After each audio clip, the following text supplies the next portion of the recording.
大家係咪覺得有白頭髮嘅煩惱呢？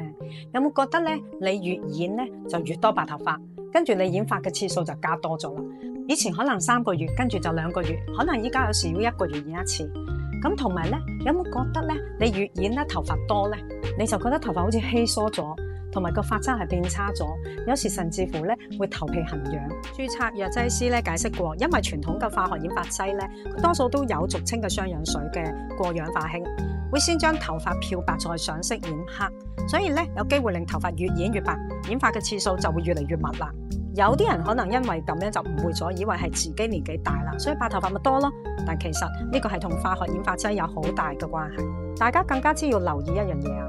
如果染髮嘅次數太多，萬一傷到頭皮，佢係有機會導致頭皮發炎，或者有牛皮癬，學名就係銀屑病。有時咧仲有嚴重脫髮嘅情況，咁樣我哋美麗嘅頭髮就會越嚟越稀疏啦，同埋越嚟越多白頭髮啦。隨住科技嘅進步咧，終於有白轉黑髮及養生髮、無浪抗衰老同埋生髮嘅新技術啦，冇任何化學染髮成分嘅。咁懷孕同埋染髮過敏嘅人群都係可以用嘅，越用咧髮質就越健康。佢對頭皮咧有養膚嘅作用，佢冇任何傷害。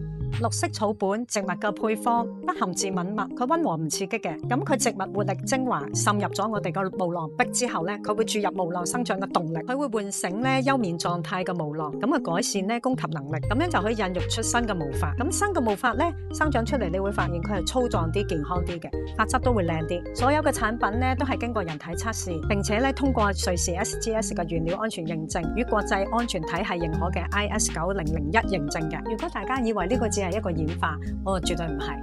呢個技術咧，其實係希望將白頭髮轉翻為黑頭髮。咁經過嗰個過程裏邊，白頭髮慢慢變黑，我哋唔使再去染髮啦。我哋擁有一頭靚嘅黑頭髮同埋健康嘅頭髮啦。嗱，如果大家想試下白轉黑髮、護養頭皮同埋改善髮質咧，就快啲嚟登記我哋嘅優惠啦。